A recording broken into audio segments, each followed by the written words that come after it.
എവിടെയാണ് നിർത്തിയതെന്നുള്ളത് കൃത്യമായി ഓർമ്മയില്ലാത്തതുകൊണ്ട് ഒരു ഉദ്ദേശം വെച്ച് തുടങ്ങാം. എന്ന് പറഞ്ഞാൽ നേരത്തെ പറഞ്ഞത് തന്നെ ആയിരിക്കും, ഒന്നുകൂടെ കേട്ടോളൂ. കൃത്യമായിട്ട് നോക്കാൻ സമയം കിട്ടിയില്ല. ശരി. ക്വദ്വൈതം ക്വചവാദ്വേഷഃ ക്വരാഗാതിതു കഥ്യതാം സർവം ശിവമനാദ്യന്തം പരോ ബോധ ഇതി സ്മൃതഃ. 28ാമത്തെ ശ്ലോകമാണിത്. ഈ ഏകവും ദ്വൈതത്തെ തന്നിൽ വെച്ചു പൊറുപ്പിക്കാത്തതുമായ പരമാത്മതത്വത്തിൽ എന്ത് ദ്വൈതം? ദ്വേഷം എന്നുള്ള വികാരത്തിന് എന്ത് പ്രസക്തിയാണുള്ളത്? അറ്റാച്ച്മെൻറ്റ് അല്ലെങ്കിൽ സംഘം, അതിനും ഈ ആത്മാവിൽ പ്രസക്തിയില്ല. ഇവയ്ക്കൊക്കെ എവിടെയാണ് പ്രസക്തി എന്ന് രാമ നീ പറഞ്ഞാലും പ്രസക്തി ഇല്ല എന്ന് പറയുന്നതിന് പകരമാണ് ഇതിനൊക്കെ എവിടെ പ്രസക്തി, എന്ത് പ്രസക്തി എന്ന് ചോദിക്കുന്നത്. സർവം ശിവം അനാദ്യന്തം പരോ ബോധ ഇതി സ്മൃതഃ. ഈ കാണപ്പെടുന്ന എല്ലാം വാസ്തവത്തിൽ എല്ലാമല്ല, ഒന്ന് മാത്രമാണ്. ഒന്നിൻ്റെ തന്നെ പ്രതിരൂപങ്ങളാണ് ഈ കാണുന്നതെല്ലാം. ഇന്ദ്രിയ മനസ്സുകളിലൂടെ നോക്കുമ്പോൾ പലതുണ്ടെന്ന് തോന്നുന്നു. തത്വവിചാരം ചെയ്യുമ്പോൾ ഒന്ന് മാത്രമേ ഉള്ളൂ എന്ന് വ്യക്തമായി അറിയാനും കഴിയുന്നു. അതുകൊണ്ട് സർവം ഖൽവിദം ബ്രഹ്മ, ഈ കാണുന്നതെല്ലാം ബ്രഹ്മം തന്നെ. ബ്രഹ്മം ഒന്നാണ്. അപ്പോൾ പിന്നെ എല്ലാം എങ്ങനെയാണ് ഒന്നാവുക? എല്ലാം ബ്രഹ്മമാണ്, എന്നാൽ ബ്രഹ്മം ഒന്ന് മാത്രമാണ്. എല്ലാം ഒന്നാവാനും പറ്റില്ല, ഒന്ന് എല്ലാം ആവാനും പറ്റില്ല. അതായത് ഒന്ന് പലതാകാൻ പറ്റില്ല, പലത് ഒന്നാവാനും പറ്റില്ല. ഒന്ന് യഥാർത്ഥത്തിൽ പലതാവാൻ പറ്റില്ല, പലത് യഥാർത്ഥത്തിൽ ഒന്നാവാനും പറ്റില്ല. പക്ഷേ ഒന്ന് പലതായി കാണപ്പെടുന്നതിന് വിരോധമില്ല. അങ്ങനെ കാണപ്പെട്ടാലും ഒന്ന് ഒന്ന് മാത്രമാണ്. പലത് ഒരിക്കലും വാസ്തവമല്ല. പലതായി കാണപ്പെടുന്നത് ഒന്നായതുകൊണ്ട് എല്ലാം ഒന്ന് എന്ന് പറയുന്നതിൽ തെറ്റുമില്ല. ഒരു വീക്ഷണകോണിലൂടെ നോക്കിയാൽ എല്ലാം ഒന്നാണ് എന്നുള്ള പ്രസ്താവന തെറ്റാണ്. ഒന്നായിരിക്കുന്ന പരമാത്മാവിൽ എല്ലാം എന്നുള്ള വാക്കിന് തന്നെ പ്രസക്തിയില്ല. പക്ഷേ അജ്ഞാനികൾ പലത് കാണുന്നു. അവർ കാണുന്ന പലതിനെ ഉപനിഷത്തിലെ ഋഷി തൽക്കാലം സത്യമാണെന്ന് അംഗീകരിച്ചുകൊണ്ട് നിങ്ങളുടെ അനുഭവമണ്ഡലത്തിലുള്ള പലത് വാസ്തവത്തിൽ ഒന്നിൻ്റെ തന്നെ പ്രകടനങ്ങളാണ് എന്നാണ് പറയുന്നത്. അപ്പം നമ്മുടെ വീക്ഷണകോണിനെ അംഗീകരിച്ചുകൊണ്ടാണ് ഉപനിഷത്തുക്കൾ ഈ സത്യത്തെ നമുക്ക് ഉദ്ബോധിപ്പിച്ചു തരുന്നത്. സർവം ശിവം അനാദ്യന്തം പരോ ബോധ ഇതി സ്മൃതഃ. എല്ലാം ശിവമയമാണ്. ആദ്യന്തങ്ങളില്ലാത്ത ദ്വൈതത്തെ അതിവർത്തിച്ച് നിൽക്കുന്ന, ഇന്ദ്രിയ മനസ്സുകൾ കൊണ്ട് പോലും ഗ്രഹിക്കാൻ കഴിയാത്ത ഏകമായ ആത്മതത്വമാണ് നാനാത്വങ്ങളുടെ കൂത്തരങ്ങായി കാണപ്പെടുന്ന ഈ പ്രപഞ്ചം. വാസ്തവത്തിൽ ഇവിടെ പലതില്ല. സ്വപ്ന ദൃശ്യങ്ങളിൽ നിറഞ്ഞു നിൽക്കുന്നത് സ്വപ്നദ്രഷ്ടാവ് മാത്രമാണ്, അല്ലെങ്കിൽ സ്വപ്നത്തെ അനുഭവിക്കുന്നവൻ മാത്രമാണ്. അപ്പോൾ ഈ പലത് എവിടെ നിന്ന് വന്നു? പലത് വന്നിട്ടില്ല. ദ്രഷ്ടാവ് പലതുണ്ടെന്ന് തെറ്റിദ്ധരിക്കുന്നു. ആ തെറ്റിദ്ധാരണയുടെ ഫലമായിട്ടാണ് പലത് ഉള്ളതുപോലെ അയാൾക്ക് തോന്നുന്നത്.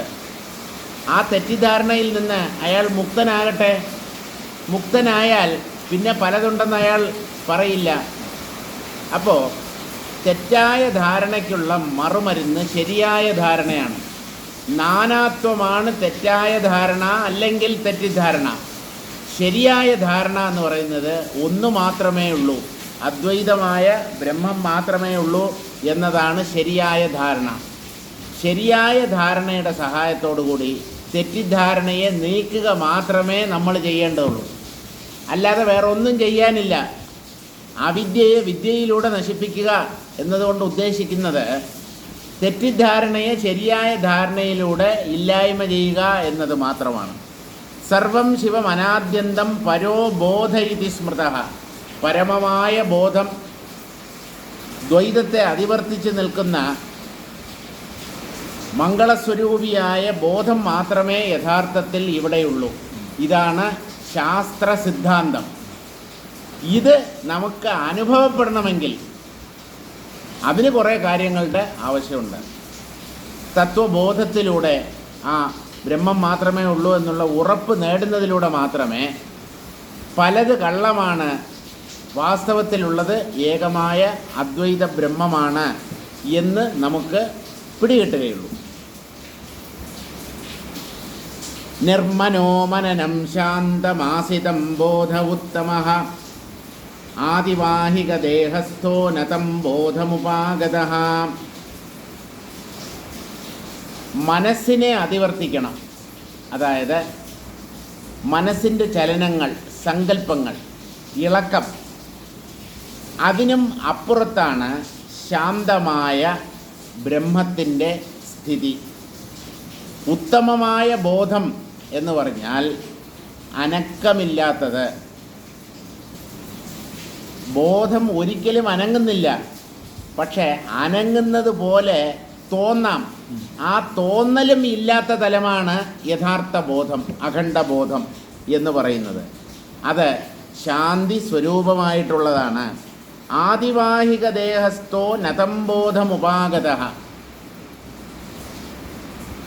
വിവശ്യത്തിൻ്റെ ശരീരത്തെ കുറേ കൂറ്റൻ പക്ഷികൾ കൊത്തി തിന്നു.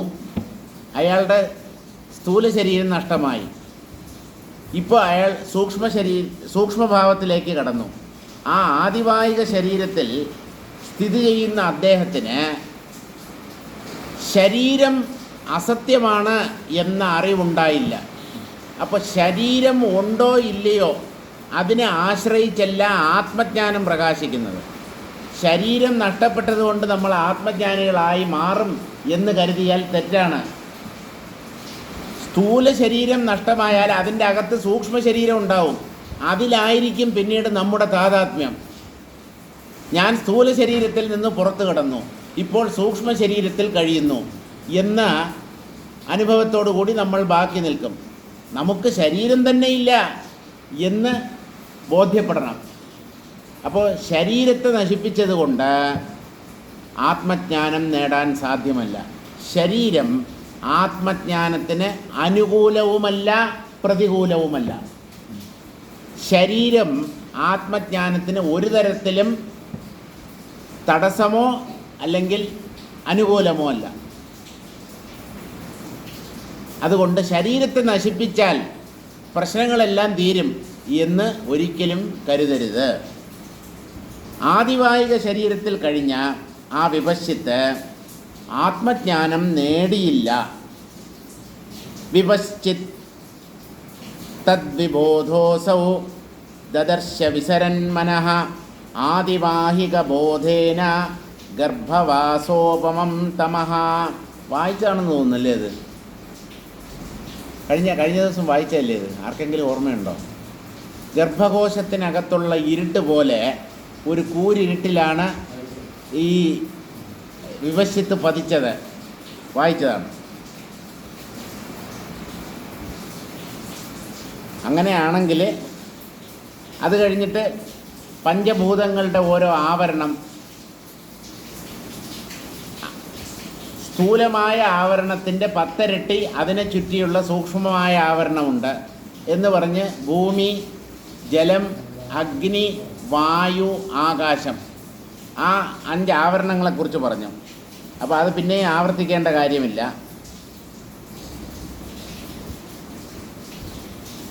ഇദ്ദേഹം ഈ വിപശ്ചിത്ത് ഈ ഓരോ ആവരണങ്ങളെയും താണ്ടിക്കടന്നു.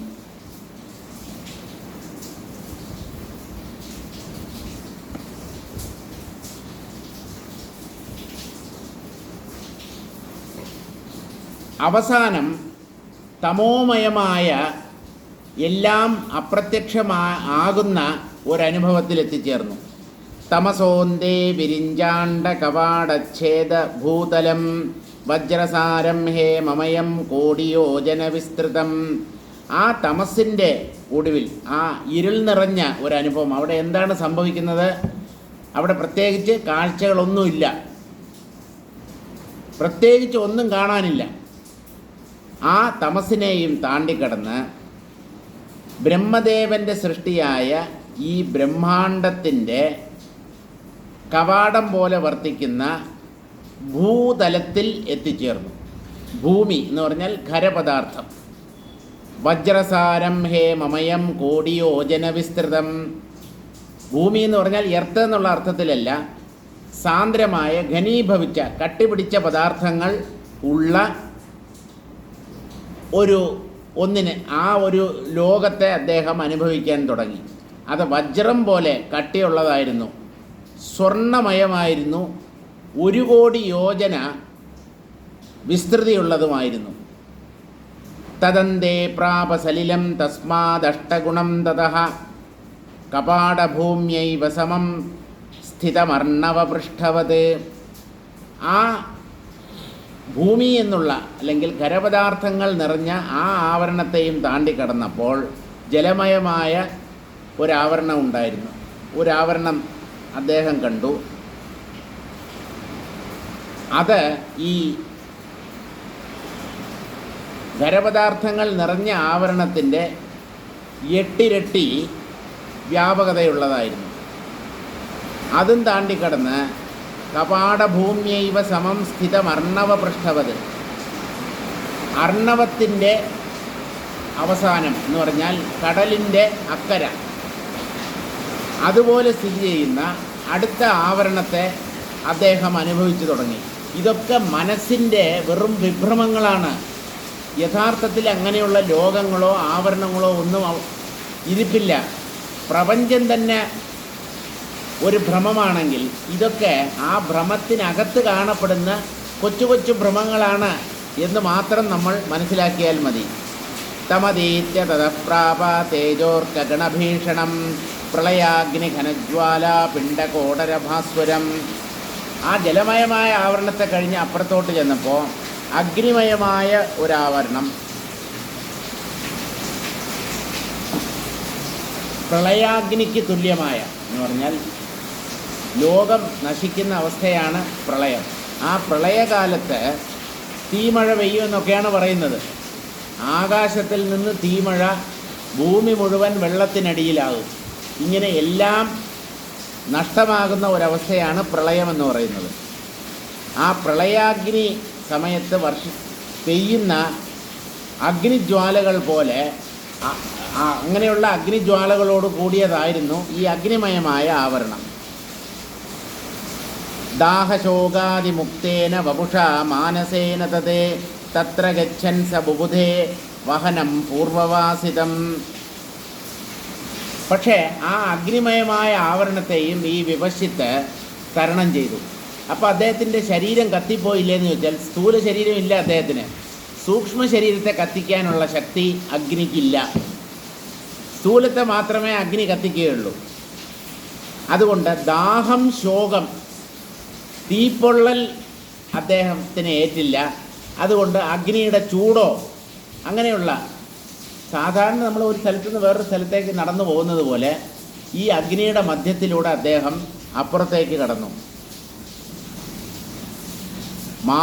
മാനസിക ശരീരത്തിലൂടെ, മനോമയമായ ശരീരത്തിലൂടെ, അതിനെയാണ് സൂക്ഷ്മ ശരീരം എന്ന് പറയുന്നത്.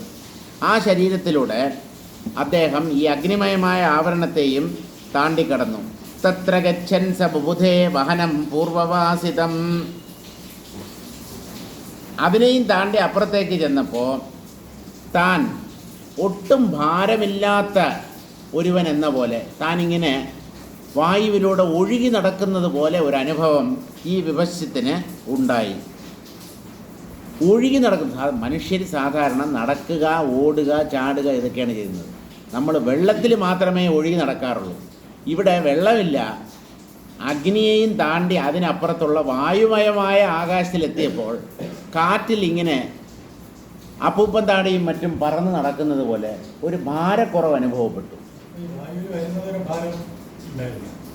അപ്പോഴും ഭാരമില്ലായിരുന്നു, അപ്പോഴും സൂക്ഷ്മ അവസ്ഥയിൽ തന്നെയാണ്. പക്ഷേ ഈ വായുമയമായ ആവരണത്തിലെത്തിയപ്പോൾ അദ്ദേഹത്തിൻ്റെ ഭാരം കുറച്ചുകൂടെ കുറഞ്ഞതുപോലെ തോന്നി. ഒട്ടും തന്നെ ഒരു ഒരു വളരെ ഒരു എന്താ പറയുന്നത്, പഞ്ഞി പോലെ ആകാശത്തിലൂടെ ഒഴുകി നടക്കുന്ന ഒരു ബലൂണ് പോലെയോ അപ്പൂപ്പൻ താടി പോലെയോ ഒക്കെ ആയിത്തീർന്നു. അങ്ങനെ ഒരു അനുഭവം അദ്ദേഹത്തിനുണ്ടായി. എല്ലാം മനസ്സിലാണ്. മനസ്സാണ് ഈ സകല ദ്വൈത അനുഭവങ്ങൾക്കും അന്തിമമായ കാരണം. ഉഹ്യമാനോ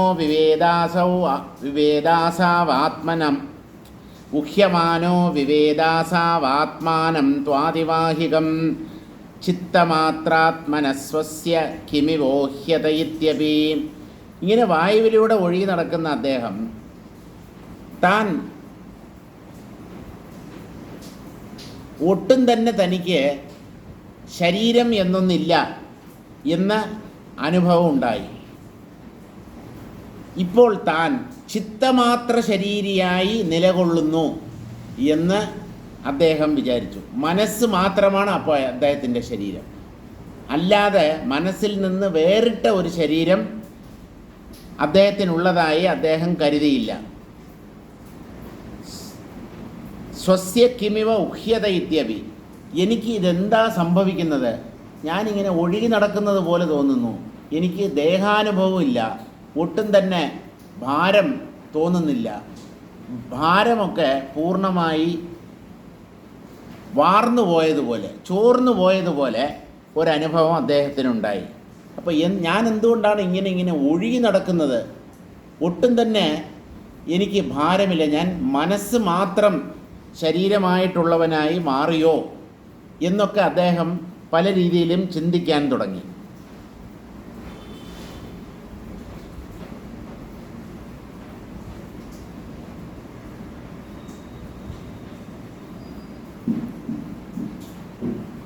തച്ച തസ്യ സ്വകൽപ്പനാ പ്രായം ന വാസ്തവമിതി ബുബുധേ ഇതി പദസ്യ താത്പര്യമിത്യാഹ. ഇതൊക്കെ വിഭ്രമമാണ് എന്ന് അദ്ദേഹത്തിൻ്റെ ഉള്ളിൻ്റെ ഉള്ളിൽ എവിടെയോ തോന്നി. ഇതൊന്നും ഞാൻ അനുഭവിക്കുന്നതൊന്നും വാസ്തവമല്ല എന്ന ഒരു ഉൾബോധം അദ്ദേഹത്തിനുണ്ടായി. ഇതെല്ലാം വെറും ഭ്രമമാണ്, ഇതൊക്കെ ഞാൻ സങ്കല്പത്തിലൂടെ അനുഭവിക്കുന്നതാണ് എന്ന് അദ്ദേഹത്തിന് തോന്നി. ഇതി ബോധേന ധീരാത്മാ തം തതാരാനിലാർണവം പ്രാപതദ്വിതയം വ്യോമ തസ്മാത് ദശഗുണം സ്ഥിതം. ഈ ഒരു അറിവിലൂടെ അദ്ദേഹം ധൈര്യം സംഭരിച്ച് ഒട്ടും ഭയപ്പെടാതെ ഈ വായുമയമായ ആവരണത്തെയും അതിക്രമിച്ചു. പ്രാപതദ്വിതതം വ്യോമ. വായുവിനെ താണ്ടിക്കടന്നാൽ പിന്നെ ആകാശമാണ്. അവിടെ പ്രത്യേകിച്ച് വസ്തുക്കളില്ല, കാഴ്ചകളില്ല, ഒന്നും തന്നെ ഇല്ല. അനന്തമായ ഒരു ആകാശപ്പരപ്പ്, അതിനെ അനുഭവിക്കാൻ തുടങ്ങി. ആ വ്യാപിച്ചു നിൽക്കുന്ന ആകാശം ഈ വായുമയമായ ആവരണത്തിൻ്റെ 10 ഇരട്ടി വ്യാപ്തിയുള്ളതായിരുന്നു. തദതിക്രമ്യ സപ്രാപ ബ്രഹ്മാകാശമനന്തകം യത്ര സർവം യതസ്സർവം യന്ന കിഞ്ചിച്ച കിഞ്ചന.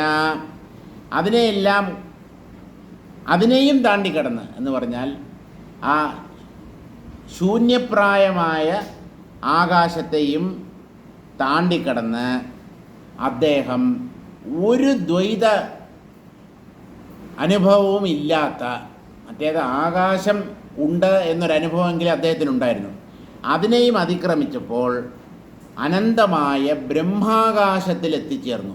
ഈ ബ്രഹ്മാകാശം എന്ന് പറയുമ്പോൾ അതൊരാകാശമാണ് എന്ന് വിചാരിക്കരുത്.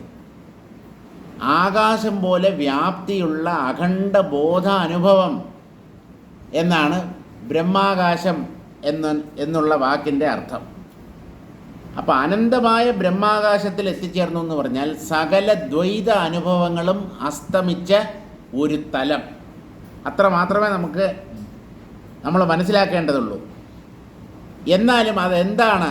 ബ്രഹ്മാകാശത്തിൽ എത്തിച്ചേർന്നു, ദ്വൈതത്തെ എല്ലാം താണ്ടിക്കടന്നു, അദ്വൈത സ്ഥിതിയിൽ അദ്ദേഹം എത്തിച്ചേർന്നു. അതെന്താണെന്ന് ചോദിച്ചാൽ, ഈ ബ്രഹ്മം എന്താണ്? ഇതിനു മുമ്പ് പലപ്പോഴും പറഞ്ഞിട്ടുണ്ട്, യത്ര സർവം യതസർവം യന്ന കിഞ്ചിച്ച കിഞ്ചന. ഏതിലാണോ എല്ലാം നിലനിൽക്കുന്നത്, ഏതിൽ നിന്നാണോ എല്ലാം പൊന്തി വരുന്നത്, ഏതൊന്നു തന്നെയാണോ എല്ലാമായി കാണപ്പെടുന്നത്, എന്നാൽ ഏതൊന്നാണോ ഒന്നുമില്ലാത്തതുപോലെ അനുഭവിക്കപ്പെടുകയും ചെയ്യുന്നത്, അതാണ് ബ്രഹ്മം.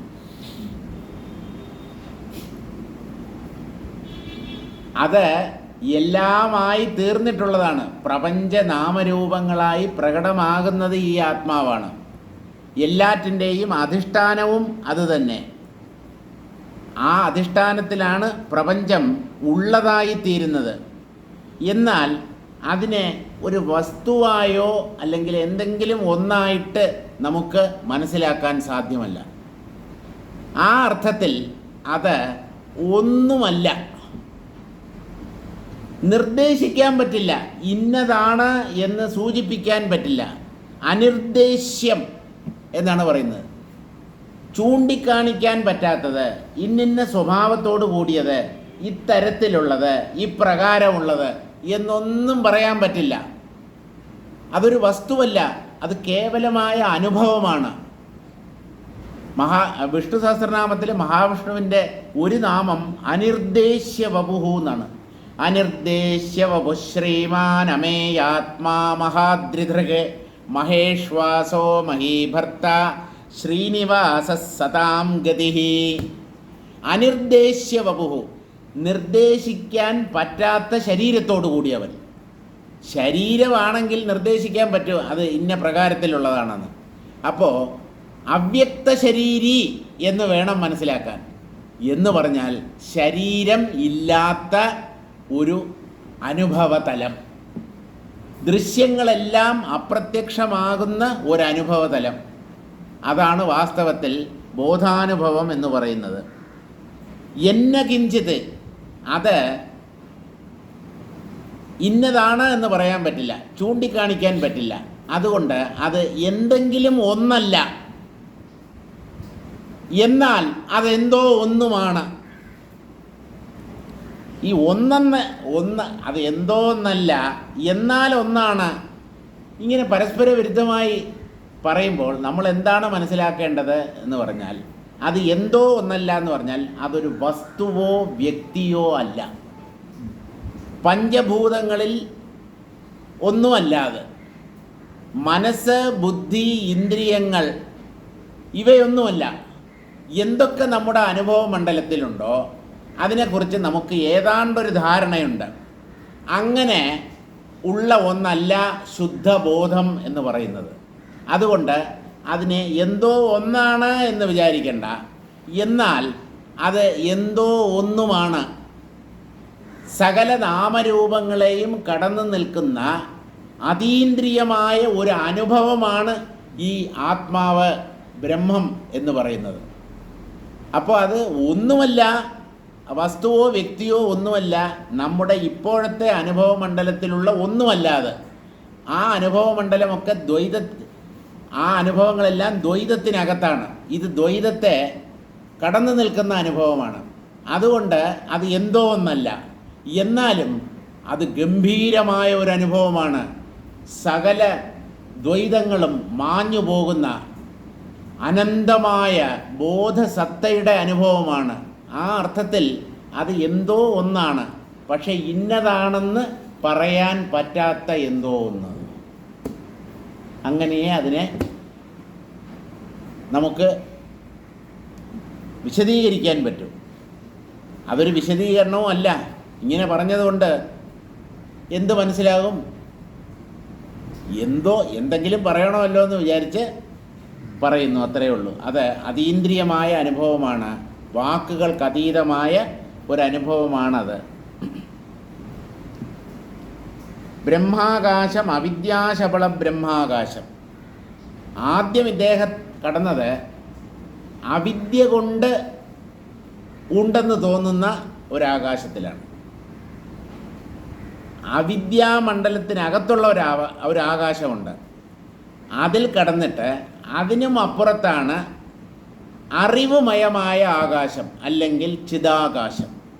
അപ്പോൾ ഇത് സൂക്ഷ്മമായി നമ്മൾ ഉള്ളിലേക്ക് പോകുന്തോറും ആ അനുഭവങ്ങളുടെ സൂക്ഷ്മത വർദ്ധിച്ചു വരികയാണ് ചെയ്യുന്നത്.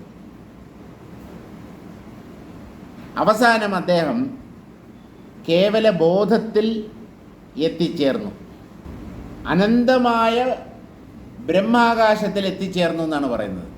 അത് അദ്വൈത അനുഭവമല്ല, അത് അവിദ്യക്കകത്തുള്ള എല്ലാം മാഞ്ഞു പോകുന്ന ഒരനുഭവമാണ്. നമ്മുടെ ഉറക്കം പോലെ അവിടെ വിശേഷിച്ച് ഒന്നും അനുഭവിക്കാനില്ല. ഗാഠനിദ്രയിൽ എന്തെങ്കിലും അനുഭവിക്കാനുണ്ടോ? ഒന്നുമില്ല. പക്ഷേ അത് കേവലമായ ബോധമല്ല. അവിടെ ഞാൻ ബ്രഹ്മമാണ് എന്നുള്ള ജ്ഞാനം ഇദ്ദേഹത്തിന് ലഭിക്കാത്തത് കൊണ്ട് അത് മായയോടുകൂടിയ ബ്രഹ്മമാണ്. ബ്രഹ്മാകാശം എന്ന് പറയുന്നുണ്ടെങ്കിലും അത് മായയോടുകൂടി ചേർന്ന് പ്രകാശിക്കുന്ന ബ്രഹ്മാകാശമാണ്. അതിനെയും അതിക്രമിച്ചാൽ മാത്രമേ കേവലമായ അനുഭവത്തിലെത്താൻ പറ്റൂ. ഇവിടെ വ്യാപിച്ചു നിൽക്കുന്ന ഒരാകാശത്തെയാണ് അദ്ദേഹം കാണുന്നത്. അദ്വൈത ബോധാനുഭവത്തിൽ അങ്ങനെ വ്യാപിച്ചു നിൽക്കുന്ന ഒരനുഭവമൊന്നുമില്ല. അനുഭവം അതുമാത്രമായി നിൽക്കുന്ന ഒരവസ്ഥയാണ് കേവല ബോധാനുഭവം എന്ന് പറയുന്നത്. അതിനു മുമ്പ് ഈ ദ്വൈതഭ്രമങ്ങളെല്ലാം അസ്തമിക്കുമ്പോൾ അനന്തമായ ഒരനുഭവം നമുക്കുണ്ടാവും. അത് ആത്മജ്ഞാനമല്ല. കാരണം അവിടെ പ്രത്യേകിച്ച് അറിവ് പ്രകാശിക്കുന്നില്ല. എന്തോ ഇങ്ങനെ വ്യാപിച്ച് കിടക്കുന്നതായി തൻ്റെ ആ ജീവഭാവം കംപ്ലീറ്റ് ഉരുകിപ്പോയതുപോലെ തോന്നുന്നു. അത്രയേ ഉള്ളൂ. അപ്പോഴും താൻ ബ്രഹ്മമാണെന്ന് അറിയുന്നില്ല. അതുകൊണ്ട് അവിദ്യ അല്ലെങ്കിൽ മായയോടുകൂടി ചേർന്ന് നിൽക്കുന്ന, അപ്പോഴും അവിദ്യാമണ്ഡലത്തെ ഇദ്ദേഹത്തിന് തരണം ചെയ്യാൻ കഴിഞ്ഞിട്ടില്ല, ആ ആകാശത്തിലാണ് ഇദ്ദേഹം എത്തിച്ചേർന്നത്. അപ്പോൾ പിന്നെ എത്ര സർവം യതസർവം എന്ന കിഞ്ചിച്ച കിഞ്ചന എന്ന് പറഞ്ഞതിൻ്റെ അർത്ഥം എന്താണ്? ഏതിൽ നിന്നാണോ എല്ലാം പൊന്തി വന്നത്, ഏതിലാണോ എല്ലാം നിൽക്കുന്നത്, ഏതൊന്നിനെയാണോ ഇന്നതാണെന്ന് തീരുമാനിക്കാൻ പറ്റാത്തത്, എന്നാൽ അത് എന്തോ ഒന്നുമാണ് എന്ന് വിവരിച്ചതിൻ്റെ അർത്ഥം അത് ഈ കേവല ബോധാനുഭവത്തിന് മുമ്പുള്ള അവ്യക്തം എന്നുള്ള അനുഭവമാണ്. അവ്യക്തം. ഈ അവ്യക്തത്തിൽ നിന്നാണ് സകല ദൃശ്യപ്രപഞ്ചവും പൊന്തി വരുന്നത്. അതെന്താണെന്ന് തീരുമാനിക്കാൻ ആർക്കും സാധ്യമല്ല. പ്രപഞ്ചനാമരൂപങ്ങൾ പൊന്തുന്നതിന് മുമ്പുള്ള അവസ്ഥയാണ്. അല്ലെങ്കിൽ നാമരൂപങ്ങളെല്ലാം ലയിച്ചു കിടക്കുന്ന ഒരവസ്ഥയാണ്. അവിടെ വിശേഷിച്ച് വേറിട്ട് ഒന്നും അനുഭവിക്കാനില്ല. അതിനെയാണ് അവ്യാകൃതം, അവ്യക്തം എന്നൊക്കെ പറയുന്നത്. അതും മായയുടെ ഉള്ളിലാണ്. ആ മായാമയമായ ബ്രഹ്മാകാശത്തിൽ എത്തിച്ചേർന്നു എന്നാണ്. അവ്യക്തത്തിൽ നിന്നാണ് ആകാശം പൊന്തി വരുന്നത്. പഞ്ചഭൂതങ്ങളിൽ ഏറ്റവും സൂക്ഷ്മമായ ആകാശം ഈ അവ്യാകൃതം അല്ലെങ്കിൽ അവ്യക്തം, അതിൽ നിന്നാണ് പൊന്തി വരുന്നത്. ഈ അവ്യക്തത്തിൻ്റെ ഒരു ചെറിയ രൂപമാണ് നമ്മുടെ ഗാഠനിദ്രയിൽ നാം അനുഭവിക്കുന്നത്. നമ്മൾ എത്ര കൊല്ലമായി ഉറങ്ങാൻ തുടങ്ങിയിട്ട് എന്ത് സംഭവിക്കുന്നു ഈ ഉറക്കത്തിൽ? അത് ബുദ്ധി കൊണ്ട് കണ്ടെത്താൻ പറ്റില്ല. കാരണം ബുദ്ധി ഉൾപ്പെടെയുള്ള എല്ലാം ഈ അവ്യക്തത്തിൽ നിന്നാണ് പൊന്തി വരുന്നത്. സകല സ്ഥൂല സൂക്ഷ്മ ദൃശ്യങ്ങളും പൊന്തി വരുന്നത് ഈ അവ്യക്തത്തിൽ നിന്നാണ്. അപ്പോൾ നമ്മൾ ഇവിടുന്ന് ആത്മാവിലേക്ക് യാത്രയാകുമ്പോൾ ആത്മാവിനെ മറച്ചുകൊണ്ട് ഈ അവ്യക്തം ആദ്യം പ്രത്യക്ഷപ്പെടുന്നു. ആ അവ്യക്തത്തിൽ നിന്നാണ് അനന്തകോടി ബ്രഹ്മാണ്ടങ്ങൾ പൊന്തി വരുന്നത്. അപ്പോൾ ആദ്യം ബ്രഹ്മം മാത്രമേ ഉണ്ടായിരുന്നുള്ളൂ. അതെങ്ങനെയോ മറഞ്ഞതുപോലെയായിത്തീർന്നു. അതൊരു അവ്യക്താവസ്ഥയാണ്. അവിടെ ബ്രഹ്മത്തിൻ്റെ അനുഭവവും ഇല്ല, പ്രപഞ്ചത്തിൻ്റെ അനുഭവവും ഇല്ല. അതുകൊണ്ടാണ് അതിനെ അവ്യക്തം എന്ന് പറഞ്ഞത്. എന്തെങ്കിലും ഒന്നിനെ അവിടെ അനുഭവിക്കാൻ നമുക്ക് കിട്ടിയിരുന്നെങ്കിൽ അതിനെ അവ്യക്തം എന്ന് പറയേണ്ട കാര്യമില്ല. അവിടെ വിശേഷിച്ച് ഒരനുഭവവും ഇല്ല, ആത്മാനുഭവവും ഇല്ല, പ്രപഞ്ചാനുഭവവും ഇല്ല. അതെന്താണെന്ന് നമ്മുടെ ബുദ്ധി കൊണ്ട് വിശകലനം ചെയ്യാനും പറ്റില്ല. അതിനെയാണ് അവ്യക്തം എന്ന് പറയുന്നത്. ആ അവ്യക്തത്തിൻ്റെ ഒരു ചെറിയ രൂപമാണ് വ്യക്തികൾ അവരുടെ ഗാഠനിദ്രയിൽ അനുഭവിക്കുന്നത്. അതുകൊണ്ട് അതെന്താണെന്ന് ആലോചിച്ചിട്ട് കഥയില്ല. ഇതുപോലെ ഈ മനസ്സിനെ പതുക്കെ പതുക്കെ ഉപശമിപ്പിച്ച് ആത്മാവിലേക്ക് എത്താൻ ശ്രമിക്കുന്ന ഒരു വ്യക്തിക്ക് ആദ്യം ദ്വൈതാനുഭവങ്ങൾ മുഴുവൻ നീങ്ങും. അത് കഴിയുമ്പോൾ ഈ അവ്യക്തത്തിൻ്റെ അനുഭവമാണ് ഉണ്ടാവുന്നത്. പല യോഗിമാരും അവർക്ക് പറ്റുന്ന അബദ്ധം എന്താണെന്ന് ചോദിച്ചാൽ, ഈ അവ്യക്തം ഇതാണ് യഥാർത്ഥത്തിലുള്ള ബ്രഹ്മാനുഭവം എന്ന് വിചാരിച്ച് അവരവിടെ തന്നെ നിന്നുപോകും. കാരണം ദ്വൈതാനുഭവങ്ങളെല്ലാം ഒഴിഞ്ഞു മാറിയാൽ തന്നെ എന്തെന്നില്ലാത്ത സുഖം അനുഭവപ്പെടും. സുഷുപ്തിയിൽ നാം അനുഭവിക്കുന്ന സുഖം അത് ഇന്ദ്രിയ സുഖങ്ങളെക്കാളും ഒക്കെ മേലെയാണ്. നല്ല ഉറക്കം വന്നിരിക്കുന്നയാൾ ഒരു ഇന്ദ്രിയ സുഖത്തിൻ്റെയും പുറകെ പോവില്ല, ഒന്ന് ഉറങ്ങണം. കാരണം ആ ഉറക്കത്തിൽ കിട്ടുന്ന സുഖം മറ്റേത് സുഖത്തെക്കാളും മുകളിലാണ്. അത് അവ്യക്തത്തിൽ നിന്ന് കിട്ടുന്ന സുഖമാണ്. അപ്പം ആ സുഖാനുഭവം ഇതാണ് ബ്രഹ്മാനുഭവം. കാരണം ദ്വൈതങ്ങളെല്ലാം അപ്രത്യക്ഷമായി നല്ല സുഖം അനുഭവപ്പെടുന്നുണ്ട്. അപ്പോൾ ഇതാവണം ബ്രഹ്മാനുഭവം എന്ന് വിചാരിച്ച് അവിടെ തന്നെ നിന്നു പോകുന്നു പല യോഗിമാരും. അതിനെയും മറികടക്കണം. അവിടെ എന്താണെന്ന് ചോദിച്ചാൽ അത് കേവലം അറിവ് മാത്രം പ്രകാശിക്കുന്ന ഒരനുഭവമാണ്. അവ്യക്തത്തിൽ അറിവ് പ്രകാശിക്കുന്നില്ല. അവ്യക്തത്തിൽ അറിവില്ലായ്മ മാത്രമേ പ്രകാശിക്കുന്നുള്ളൂ. കാരണം അവ്യക്തത്തെ അനുഭവിക്കുന്ന ഒരു വ്യക്തി അതിൽ നിന്ന് ഉണർന്നു വരുമ്പോൾ ഞാൻ ഒന്നും അറിഞ്ഞില്ല എന്നാണ് പറയുന്നത്. ഗാഠനിദ്രയിൽ നിന്ന് ഉണർന്നു വരുന്ന ഒരാളോട് നിങ്ങൾ എന്താണ് അനുഭവിച്ചത് എന്ന് ചോദിച്ചാൽ, ഞാൻ ഒന്നും അറിഞ്ഞില്ല, ഞാൻ എന്നെ തന്നെ മറന്നുറങ്ങി. പക്ഷേ നല്ല സുഖമായിരുന്നു. സുഖത്തെ നിഷേധിക്കാൻ പറ്റില്ല. പക്ഷെ അവിടെ വിശേഷിച്ച് ഒന്നിൻ്റെയും അനുഭവം ഇല്ലായിരുന്നു. അപ്പോൾ ഈ ഉറക്കം പോലെയുള്ള അതാണ് അവസാനത്തെ ആവരണം. ആത്മതത്വത്തെ മറയ്ക്കുന്ന അവസാനത്തെ ആവരണം. എവിടെ? നമ്മുടെ തലത്തിൽ നിന്ന് ആത്മതലത്തിലേക്ക് പോകുമ്പോൾ അത് അവസാനത്തെ ആവരണം എന്ന് പറയപ്പെടുന്നു. ആത്മാവിൻ്റെ നിലയിൽ നിന്ന് ഇങ്ങോട്ട് നോക്കിയാൽ അത് ആദ്യത്തെ ആവരണമാണ്. ആത്മാവിനെ മറച്ച് അവ്യക്തം എന്നുള്ള ആവരണം. അതെന്താണ്? അങ്ങനെ ഒരു ആവരണം യഥാർത്ഥത്തിൽ ഉണ്ടോ എന്ന് ചോദിച്ചാൽ അങ്ങനെയൊന്നില്ല. അങ്ങനെ ഒരു ആവരണം ഉള്ളതുപോലെ ഭ്രമം ഉണ്ടാവുന്നു. അതുകൊണ്ട്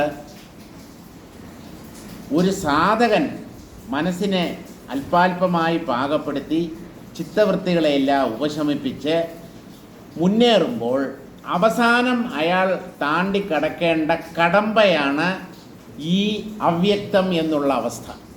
ഇതിന് തന്നെയാണ് കൃഷ്ണൻ ഗീതയിൽ അവ്യക്താദീനി ഭൂതാനി വ്യക്തമധ്യാനി ഭാരത അവ്യക്തനിധനാന്യേവ തത്ര കാ പരിദേവന എന്ന് പറഞ്ഞത്. അർജുന, ഈ ദ്വൈതപ്രപഞ്ചം അല്ലെങ്കിൽ ദൃശ്യപ്രപഞ്ചം അവ്യക്തമാകുന്ന ആദിയോടുകൂടിയതാണ്. പക്ഷേ മധ്യം വ്യക്തമാണ്. നാമരൂപങ്ങൾ പൊന്തി വന്നു കഴിഞ്ഞാൽ ആരും അവയുടെ ഉണ്മയെ ചോദ്യം ചെയ്യുന്നില്ല. എല്ലാം സത്യമെന്ന പോലെയാണ് ആയിത്തീരുന്നത്. ഇത് വീണ്ടും തിരിച്ചു ലയിക്കുമ്പോൾ ഇവയൊക്കെ എവിടെ പോയി മറിഞ്ഞു എന്നും മനസ്സിലാക്കാൻ പറ്റുന്നില്ല. തലയും അറിയില്ല, വാലും അറിയില്ല, നടുക്കുള്ള ഭാഗം മാത്രം അറിയാം. ശൂന്യം തന്നെയാണ് അവ്യക്തം. ഗാഠനിദ്രയിലുള്ള ശൂന്യതയുടെ അനുഭവം അത് തന്നെയാണ് അവ്യക്തം. അതിൽ നിന്നാണ് എല്ലാം പൊന്തി വരുന്നത്. അതിലേക്ക് തന്നെയാണ് എല്ലാം അപ്രത്യക്ഷമാകുന്നത്. ഒരു വ്യക്തിയുടെ ശരീരം, മനസ്സ്, ബുദ്ധി, അഹങ്കാരം തുടങ്ങിയ അനുഭവങ്ങളെല്ലാം ഈ അവ്യക്തത്തിൽ നിന്ന് പൊന്തി വന്നിട്ടുള്ളവയാണ്. ഇതുപോലെ പ്രപഞ്ചത്തിനാകമാനം ഒരു അവ്യക്താവസ്ഥയുണ്ട്. അതിൽ നിന്ന് പൊന്തി വന്നിട്ടുള്ളതാണ് ഈ പ്രപഞ്ച ദൃശ്യങ്ങൾ എല്ലാം തന്നെ. അപ്പോൾ ഈ അവിദ്യാവരണം അല്ലെങ്കിൽ അവ്യക്തം എന്ന് പറയുന്ന അവസാനത്തെ ആവരണത്തെയും കീറി മുറിച്ചുകൊണ്ട് അതിനപ്പുറത്ത് ചെന്നാൽ ശുദ്ധമായ അനുഭവം, കേവലമായ അനുഭവം, ദിവ്യമായ പരമാനന്ദാനുഭവം. അവിടെ എത്തുന്നതോടുകൂടി പ്രപഞ്ചം പൂർണ്ണമായി മിഥ്യയാണ് എന്ന അറിവ് ഉദിക്കുന്നു. പിന്നെ പ്രപഞ്ചം സത്യമാണെന്ന് ആ വ്യക്തി ഒരിക്കലും തെറ്റിദ്ധരിക്കുകയില്ല. അതിന് ആ കേവലമായ ബോധാനുഭവത്തിൽ എത്തിച്ചേർന്നാലേ പറ്റൂ. അതിന് മുമ്പ് വരെ പറ്റില്ല. ഈ അവ്യക്തം വരെ ചെന്നെത്തിയാലും ആ അവ്യക്തത്തിൽ നിന്ന് വീണ്ടും അദ്ദേഹം മനസ്തലത്തിലും ശരീരതലത്തിലുമൊക്കെ കിടക്കുമ്പോൾ ഈ പ്രപഞ്ചം സത്യമാണ് എന്നുള്ള ആ ഭ്രമം അദ്ദേഹത്തെ പിടികൂടും. ഒരിക്കലും ഭ്രമങ്ങൾക്ക് വിധേയനാകാതിരിക്കണമെങ്കിൽ ഈ അവ്യക്തം എന്നുള്ള അവസാന മറയെയും നമ്മൾ കീറി മുറിച്ച് അപ്പുറത്ത് ചെല്ലണം. അതാണ് കേവലമായ ബോധാനുഭവം. അപ്പോൾ ഇവിടെ ഏതൊന്നിൽ നിന്നാണോ എല്ലാം ഉണ്ടായത്, ഏതൊന്നാണോ എല്ലാറ്റിനും അധിഷ്ഠാനം, ഏതൊന്നിനെയാണോ ഇന്നതെന്ന് സൂചിപ്പിക്കാൻ പറ്റാത്തത്, എന്നാൽ ഏതൊന്നിനെയാണോ നമുക്ക് നിഷേധിക്കാനും പറ്റാത്തത്, അങ്ങനെയുള്ള ഒന്നാണ് അവ്യക്തം എന്ന് പറയുന്നത്. ബ്രഹ്മമല്ല. ഞാൻ നേരത്തെ ബ്രഹ്മം എന്നാണ് പറഞ്ഞത്, ബ്രഹ്മമല്ല. കാരണം ഈ വിപശ്യത്ത് ജ്ഞാനം നേടിയില്ല. അതുകൊണ്ട് അദ്ദേഹം അവ്യക്തം വരെ മാത്രമേ എത്തിയുള്ളൂ എന്ന് വേണം നമ്മൾ മനസ്സിലാക്കാൻ. ബ്രഹ്മാകാശം, അവിദ്യാശബള ബ്രഹ്മാകാശം. ഈ അവ്യക്തം വരെ ഉള്ളത് മായയുടെ തലമാണ്. പ്രപഞ്ച ദൃശ്യങ്ങളെ ഉണ്ടാക്കി കാണിക്കുക മാത്രമല്ല മായയുടെ ജോലി. ഈ അവ്യക്തം എന്നൊരു മറയുണ്ട് എന്ന ഭ്രമം സൃഷ്ടിക്കുന്നതും മായയാണ്. അതുകൊണ്ട് മായയുടെ അവസാന ആവരണത്തെയും കടന്ന് അപ്പുറത്ത് പോകണം. അപ്പോൾ ആവരണരഹിതമായ ശുദ്ധ ചൈതന്യം പ്രകാശിക്കും. അതാണ് കേവലമായ ബ്രഹ്മാനുഭവം എന്ന് പറയുന്നത്. അതിനപ്പുറത്ത് മറ്റൊന്നും തന്നെയില്ല. ഇനി വേറൊന്നും അറിയാനില്ല. പക്ഷെ അവ്യക്തത്തെ അറിയുന്ന ഒരാൾക്ക് പോലും ആത്മജ്ഞാനം സാധ്യമാകുന്നില്ല. എല്ലാം ഒന്നാണെന്നുള്ള അറിവ് അയാൾക്കുണ്ടാവുന്നില്ല. ദ്വൈതാനുഭവങ്ങൾ അപ്രത്യക്ഷമായി എന്ന് അദ്ദേഹം അനുഭവിച്ചു. പക്ഷെ എന്താണ് പരമസത്യം? സകല ദ്വൈതാനുഭവങ്ങളുടെയും ആധാരമായി വർത്തിക്കുന്നത് എന്ത് എന്ന കാര്യം അയാൾക്ക് പിടികിട്ടിയില്ല. കാരണം അയാൾ ആത്മാവിനെ സാക്ഷാത്കരിച്ചിട്ടില്ല. അവ്യക്തത്തിനപ്പുറത്ത് അയാൾ കടന്നില്ല. അപ്പോൾ ആ ഘട്ടം വരെ ഈ വിപശ്യത്ത് എത്തിച്ചേർന്നു. ഇനി എന്ത് സംഭവിക്കുന്നു? മനസാ പ്രഭ്രമം തത്ര ദൂരതരം യയോ തേന ദൃഷ്ടഞ്ച പൃഥ്വ്യാപസ്തേജോ വായുസ്തഥാ ജഗതേ. ഈ അവ്യക്തത്തിലൂടെ, അതെന്താണെന്ന് അദ്ദേഹത്തിന് ഒരു പിടിയും കിട്ടിയില്ല. എന്നാലും ഈ അവ്യക്തത്തിലൂടെ അദ്ദേഹം ഇങ്ങനെ സഞ്ചരിച്ചു കൊണ്ടിരുന്നു. അങ്ങനെ സഞ്ചരിച്ച് എത്ര ദൂരം പോയി, എത്ര കിലോമീറ്ററുകൾ അല്ലെങ്കിൽ എത്ര മൈലുകൾ പിന്നിട്ടു എന്ന് അദ്ദേഹത്തിന് തന്നെ നിശ്ചയമില്ല. അതെല്ലാം കടന്ന് അപ്പുറത്തോട്ട് പോയപ്പോൾ വീണ്ടും ഭൂമി, ജലം, അഗ്നി, വായു, ആകാശം ഇവയുടെ ഭ്രമം വീണ്ടും പൊന്തുകയാണ്. അപ്പോൾ ഇദ്ദേഹത്തിന് സംഭവിച്ചത് എന്താണെന്ന് ചോദിച്ചാൽ, ഒരു ബ്രഹ്മാണ്ടത്തിനെ ആവരണം ചെയ്തിട്ടുള്ള പഞ്ചഭൂതമയമായ ആവരണങ്ങളെ താണ്ടിക്കടന്നപ്പോൾ അതിൻ്റെ അപ്പുറത്ത് അവ്യക്തം എന്നുള്ള ഒരവസ്ഥ. ആ അവ്യക്തത്തിലും ഇദ്ദേഹം കഴിഞ്ഞു. പക്ഷേ ആ അവ്യക്തത്തിലൂടെ ഇദ്ദേഹം, അതായത് മായയിൽ നിന്ന് ഇദ്ദേഹത്തിന് മുക്തനാകാൻ കഴിഞ്ഞില്ല. ഈ അവ്യക്തത്തിലൂടെ അദ്ദേഹം വീണ്ടും മുമ്പോട്ട് പോയപ്പോൾ വീണ്ടും അതാ അടുത്ത പ്രപഞ്ചം, മറ്റൊരു പ്രപഞ്ചം തുടങ്ങുകയാണ്. ഇപ്പോൾ അവ്യക്തത്തിൻ്റെ ഒടുവിൽ പ്രപഞ്ചം, പ്രപഞ്ചാനുഭവങ്ങളുടെ ഒടുവിൽ അവ്യക്താവസ്ഥ. ഇതിങ്ങനെ മാറി മാറി വരും. ഇങ്ങനെ എത്ര അവ്യക്തമുണ്ട്, എത്ര ബ്രഹ്മാണ്ടങ്ങളുണ്ട്, ആർക്കും അറിയില്ല. ഇതെല്ലാം ഒരു ഭ്രമമാണ്. അതുകൊണ്ട് ഇതിനെയൊന്നും കുറിച്ച് നമ്മൾ കൂടുതൽ ആലോചിച്ചിട്ട് ഒരു കഥയുമില്ല. ഉറക്കത്തിൻ്റെ രഹസ്യം തന്നെ നമുക്ക് പിടികിട്ടുന്നില്ല, പിന്നെയാണോ ഈ അവ്യക്തത്തിൻ്റെ രഹസ്യം പിടികിട്ടാൻ പോകുന്നത്? അതൊക്കെ സൂക്ഷ്മമായി ഈ മനസ്സ് ഓരോ തലങ്ങളെ കടന്ന് ഉള്ളിലേക്ക് പോകുമ്പോൾ ഒരാൾക്ക് ലഭിക്കുന്ന അനുഭവങ്ങളാണ്. എന്തായാലും ഈ വിവശ്യത്ത് അവ്യക്തത്തിനൂടെ അപ്പുറത്ത് കടന്ന് മറ്റൊരു ബ്രഹ്മാണ്ടത്തെ അനുഭവിക്കാൻ തുടങ്ങി. വീണ്ടും പൃഥിവി, അപ്പ്, തേജസ്, വായു, ആകാശം, അത് കഴിഞ്ഞിട്ട് ഒരു അവ്യക്താവസ്ഥ. അതിനും അപ്പുറത്തേക്ക് പോയപ്പോൾ മറ്റൊരു പ്രപഞ്ചം, വീണ്ടും പഞ്ചഭൂതങ്ങളുടെ അനുഭവങ്ങൾ, പല കാഴ്ചകൾ, പല ലോകങ്ങൾ. അപ്പോൾ ഇതിന് മുടിവിതിനെങ്ങ് ഹന്ത സംവിത് കടലിൽ അജസ്രവുമുള്ള കർമ്മമത്രേ. അനന്തമായ ബോധത്തിൽ ഇതുപോലെ അനേകം ഭ്രമങ്ങളെ നിങ്ങൾക്ക് കാണാം. പക്ഷെ സത്യത്തെ അറിഞ്ഞു കഴിഞ്ഞാൽ ഇതൊന്നും വാസ്തവമല്ല, ഇതൊക്കെ വെറും ഭ്രമമാണ് എന്ന കാര്യവും നമുക്കറിയാൻ പറ്റും. അപ്പോൾ ആത്മതത്വത്തെ നാം സാക്ഷാത്കരിക്കാത്തിടത്തോളം കാലം ഈ ഭ്രമപരമ്പരയിൽ പെട്ട് കഴിയുകയേ നിവർത്തിയുള്ളൂ. ഇത് അനാദിയായി അനന്തമായി തുടരുന്ന ഒരു നാടകമാണ്. ബോധത്തിൽ ഇങ്ങനെ പണ്ടേ പല കാഴ്ചകളും കാണപ്പെട്ടിട്ടുണ്ട്, ഇപ്പോഴും നിങ്ങൾക്ക് കാണാവുന്നതാണ്.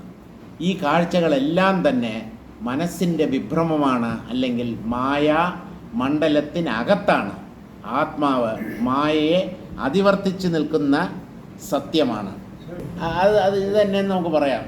അതിനപ്പുറത്തോട്ട് പോകാൻ പറ്റില്ല. ഈ അവ്യക്തം അല്ലെങ്കിൽ അവ്യാകൃതം അല്ലെങ്കിൽ ശൂന്യത, അതുവരെ മാത്രമേ ബുദ്ധിക്ക് ചെല്ലാൻ പറ്റൂ.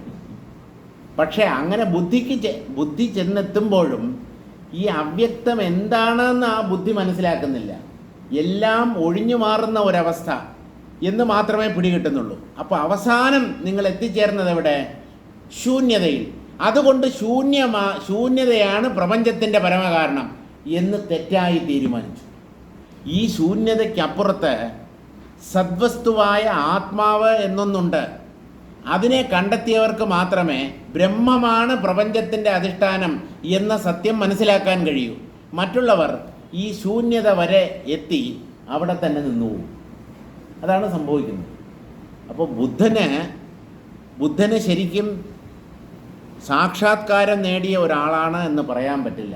ബുദ്ധൻ എന്നുള്ള വാക്കിൻ്റെ അർത്ഥം ബോധോദയം സംഭവിച്ചവൻ. ബോധമെന്ന് പറഞ്ഞാൽ അറിവ്, പ്രകാശം എന്നാണ്. പക്ഷെ അദ്ദേഹം എത്തിച്ചേർന്നത് ഇരുട്ടിലാണ്. അവ്യക്തം എന്ന് പറയുന്നത് അന്ധകാരം പോലെയുള്ള ഒരു അനുഭവമാണ്. അപ്പോൾ ബുദ്ധനെ ദ എൻലൈറ്റൻഡ് വൺ എന്ന് പറയാൻ പറ്റില്ല. അദ്ദേഹം ശൂന്യത വരെ എത്തി. ഈ ശൂന്യത എവിടെ നിന്ന് വന്നു?